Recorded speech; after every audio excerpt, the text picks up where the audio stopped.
23 September বুধবার রাত 8টায় Khaled Medina charity স্পিকে জানিয়ে দিচ্ছি শিরোনাম। সড়ক দুর্ঘটনায় 6 জেলায় 17 জনের মৃত্যু, হাসপাতালে ভর্তি 26, বেপরোয়া গাড়ি চালানোর অভিযোগ।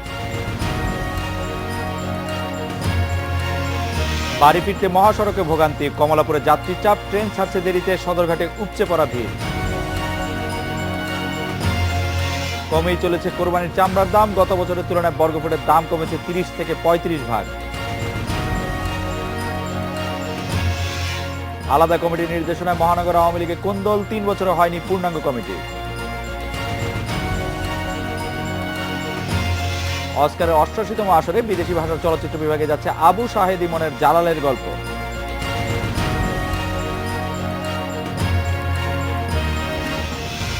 দেশের 6 জেলায় সড়ক দুর্ঘটনায় মারা গেছে 17 জন, আহত 26 জন চিকিৎসাধীন রয়েছে হাসপাতালে। এসব দুর্ঘটনা চালকদের বেপরোয়া গতিতে গাড়ি চালানোর কারণেই ঘটেছে বলে অভিযোগ করছে প্রত্যক্ষদর্শী ও আহতরা।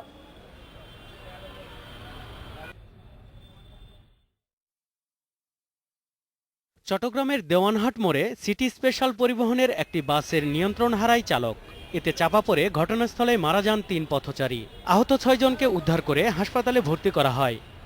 ব্রেক ফেল বুঝতে পারিনি, পরে এইদিকে আইসা এত বামে এখানে তো অনেক যাত্রী দাঁড়ায়, সকালবেলা 7 সকাল রিক্সা ছিল। সুনামগঞ্জের হাসনাবাদে সিলেট থেকে ছাতকগামী কাভার্ড ভ্যান বিপরীত দিক থেকে আসা অটোরিকশাকে চাপা দেয়। এতে প্রাণ যায় 4 যাত্রীর। ব্রাহ্মণবাড়িয়ার সরাইল উপজেলার গোগদ এলাকায় ভিজিএফের চাল নিতে গিয়েছিলেন 3 জন। পথে এনা পরিবহনের একটি বাস তাদের চাপা দিলে নিহত হন 3 নারী, আহত হন 15 যাত্রী। আহতদের হাসপাতালে ভর্তি করা হয়েছে।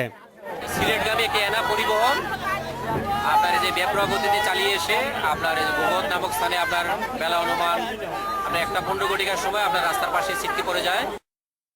বরগুনার আমতলী উপজেলার চুনাখালীতে পিকআপ ভ্যানের ধাক্কায় মোটরসাইকেলের 2 আরোহী ঘটনাস্থলে এবং হাসপাতালে নেয়ার পথে মারা যান আরও একজন।